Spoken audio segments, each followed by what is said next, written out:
Indonesia and Malaysia, how did Islam spread? Islam spread there through dealing. MashaAllah. 5 of them went to Malaysia. 5 of them went to Malaysia. They were not giving fancy talks. Dulu orang Arab itu ngejek kita Jawi Bagar. Jawi artinya orang Jawa. Jawi itu bukan cuma orang Jawa, semua Nusantara ini dulu disebut Jawi.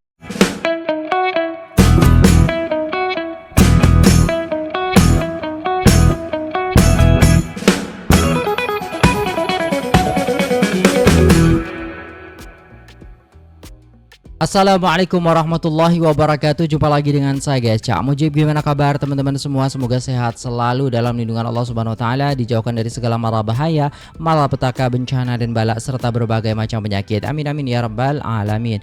Oke guys, kali ini kita akan mereaksi sebuah video yang sangat menarik sekali. Asal usul Islam di Malaysia dan juga di Indonesia guys ya. Ini pembahasan yang sangat menarik dan perlu kita ketahui guys ya. Adakah perbedaan di dalamnya? Kita juga belum tahu. Jadi jom kita simak videonya. Let's go. Indonesia and Malaysia, how did Islam spread? Islam spread there through dealings. Yemeni traders from Yemen. 1, 2, 3. Indonesia and Malaysia, how did Islam spread? Islam spread there through dealings. Yemeni traders from Yemen, because they are strategically placed right in the middle on the Arabian Sea, they went out everywhere. They came to Africa, they went to Southeast Asia, and they started to deal with the Malay people who were up to this point either Buddhist or Hindu. They realized these people are extremely honest. They are very honest in the dealings. So they started to inquire, how is it that you guys don't like money? You don't like to cheat? They said, no, our religion forbids us from being liars. They asked, what religion is this? They said, this is Islam. We believe in Allah, we believe in Muhammad Rasulullah, and we believe in the Quran. They said, we want to learn this religion. And lo and behold, Islam spread like, subhanallah, so fast and rapidly. Now the largest number of Muslims in the world is in Malay territories. This is how Islam spread. Without any Muslim army going there conquering land, this happened simply through dealings. Fair dealings, just dealings, truthful dealings, and people accepted Islam just by the behavior. Allahu Akbar. Allahu Akbar, Masya Allah, Tabarakallah. Dan kita lihat memang iya gitu loh guys ya. Di Indonesia dan Malaysia ini adalah populasi Islam terbesar gitu loh. Wow, Masya Allah, Tabarakallah. Jadi memang Allah tunjuk kita ya guys ya. Dan beruntunglah kita yang berada di Nusantara ini, Indonesia dan juga Malaysia, seperti itu ya guys ya. Masya Allah, Tabarakallah. Dulu orang Arab itu ngejek kita Jawi Bagar. Jawi artinya orang Jawa. Jawi itu bukan cuma orang Jawa, orang Sumatera, orang Kalimantan, orang Sulawesi, semua Nusantara ini dulu disebut Jawi. Dan mereka ngejek Jawi Bagar. Bagar itu bakor.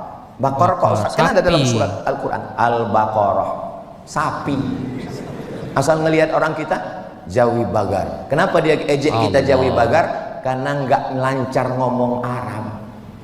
Asal ketemu Jawi Bagar. Bagaimana Allah mau mengangkat derajat orang kita di Makkah? Lahir seorang laki-laki, hafal Quran, hafal hadis, nulis tafsir. Judul tafsirnya Marah Labid fi Kashfi Ma'anil Quranil Majid. Namanya Syekh Nawawi Al-Bantani. Orang mana tuh? Banten. Tolong ingat baik-baik, mungkin ini nanti akan keluar dalam UAS ujian akhir semester. Ahli tafsir, pernah ceramah di Al-Azhar Mesir. Syekh Nawawi Al-Bantani, makamnya di Mu'alla di Makkah Al-Mukarramah. Lalu ahli hadisnya datang lagi seorang anak laki-laki dari Jawi juga, namanya Mahfuz, di ujung namanya At-Turmusi. Turmusi itu dari mana Pak Ustaz? Tremas Pacitan. Pripun kabare panjenenganipun? Allahu Akbar. Masyaallah. Muga-muga sing melu acara iki padha kabeh mlebu nang surga. Amin. Banyak orang Jawa. Banyak. Dari Pacitan, ahli hadis, orang hebat. Muridnya siapa? Syekh Mahfud Al-Termasi punya murid. Jenenge siapa? Syekh Muhammad Hashim Asy'ari mendirikan Nahdlatul Ulama. Masya Allah. Naik derajat jauh. Lalu kemudian Imam Masjidil Haram. Ada seorang anak laki-laki merantau karena keluarganya ditekan oleh Belanda, menyeberang sampai ke Makkah. Lalu kemudian mertuanya Syekh Soleh Al-Qurdi ini membawa anak muda ini sholat di istana raja. rajanya langsung jadi imam. Pas baca ayat, salah baca dia, ditakdirkan Allah salah, lalu kemudian diluruskan oleh anak muda ini di belakang. Setelah diluruskan bacaannya, selesai sholat dia nanya, jenenge sampean sopo? Itu terjemah Jawanya. Nama saya adalah Ahmad Khotib Al-Minkabawi. Minkabawi, Minangkabau. Syekh Ahmad Khotib Al-Minkabawi, orang Nusantara yang jadi imam di Masjidil Haram, meninggal tahun 1915-1916. Maka bangkitlah marwah harkat martabat orang Nusantara. Allahu Akbar. Jadi itulah ya asal mulanya. Jadi dulu kita itu Nusantara itu kan satu ya guys ya. Mulai dari Malaysia, Brunei, Singapura, ya Indonesia yang sekarang ini itu satu dulu ya kan. Dipisahkan karena penjajah itu. Dulu kita dianggap sebagai bagar. Bagar ya bagar ya kalau orang Arab bilang. Jadi kalau apa ya guys ya, buruk gitu. Kayak apa ejekan seperti itu ya, bagar sapi kayak gitu lah guys ya. Dulu tuh kita dianggap seperti itu ternyata ya guys ya. Dan Allah Subhanahu wa taala memberikan banyak sekali ya guys ya, keistimewaan untuk kita sehingga kita sekarang pun dikenal dengan apa namanya itu muslimnya the best seperti itu ya guys ya kalau kita tengok ya kan. Nah dan juga istilahnya jemaah haji, umroh dan lain sebagainya itu malah kita itu di sana itu disanjung-sanjung seperti itu adanya guys ya. Masya Allah Indonesia mia mia kuis, Masya Allah Malaysia mia mia kuis, Brunei Masya Allah semuanya dipuji-puji seperti itu. Ternyata dulu kata Ustaz Abdul Somad kita itu dibilang bagar. Sedih guys. Karena nggak bisa bahasa Arab dengan fasih.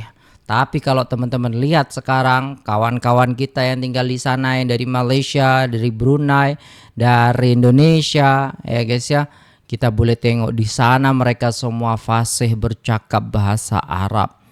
Betul guys. Kalau kita tengok guys ya bahasa Arab kita lebih bagus daripada bahasa Arabnya orang India.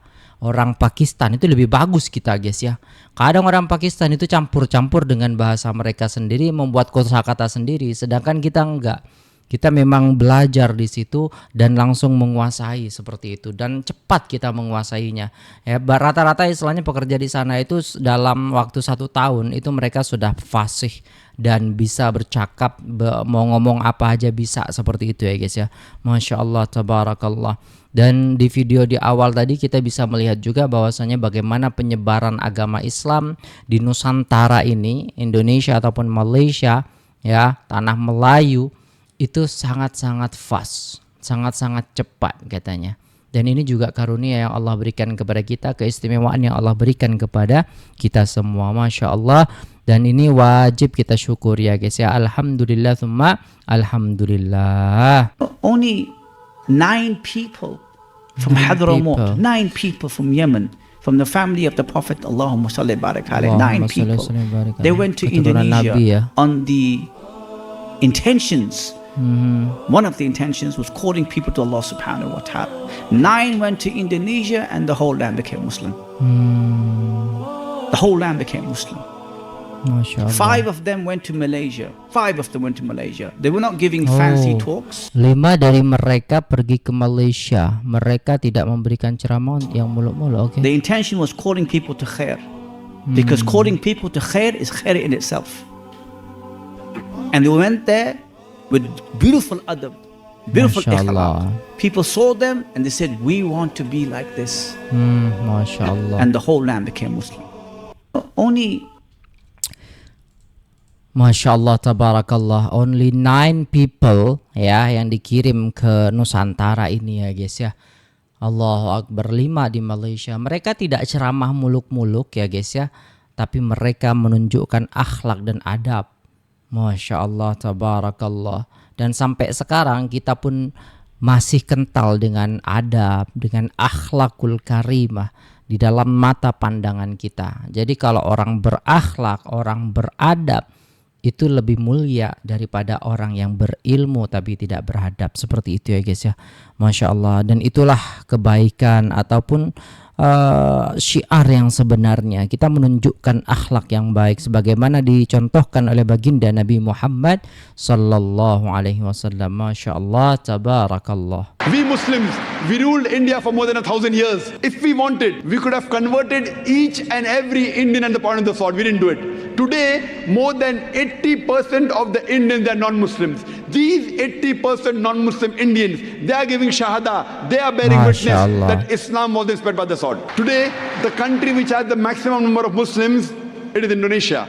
Which Muslim army went to Indonesia? Which Muslim army went to Malaysia? Malaysia has more than 50% Muslims.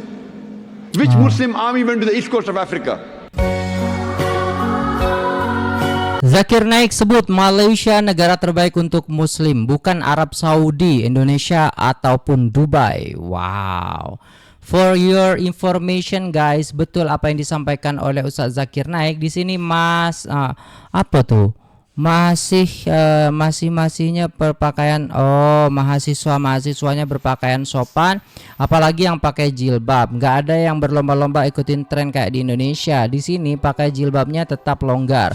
Mau minum-minum juga ada tempatnya. Bahkan kalau berjilbab pas bulan puasa nggak boleh masuk ke resto sebelum buka puasa. Di samping itu perekonomian juga baik, orang-orangnya juga sekolah tinggi, jadi mereka kritis dan nggak gampang fanatik. Semua dibangun mulai dari pendidikan dan ekonomi yang baik. Oh, ini dari Indonesia yang komen ya, Masya Allah, tabarakallah.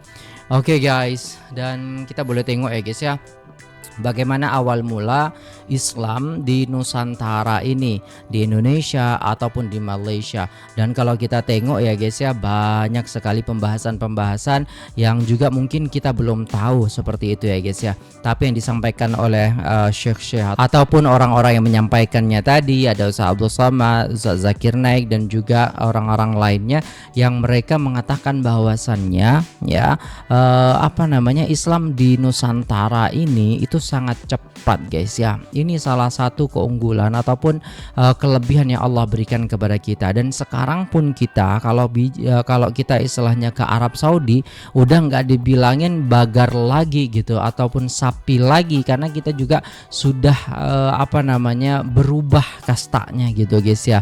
Karena ada syekh-syekh ataupun ulama-ulama terdahulu yang memang terkenal di sana dan memang membawa harum nama Nusantara ataupun Jawi ini ya guys. Masya Allah, tabarakallah. Jadi mungkin itu dulu videonya guys ya. Semoga bermanfaat dan semoga menambah wawasan kita, pengetahuan kita tentang menyebarnya Islam di Indonesia dan juga di Malaysia. Terima kasih, sampai jumpa di video selanjutnya. Apabila ada salah kata mohon dimaafkan. Assalamualaikum warahmatullahi wabarakatuh.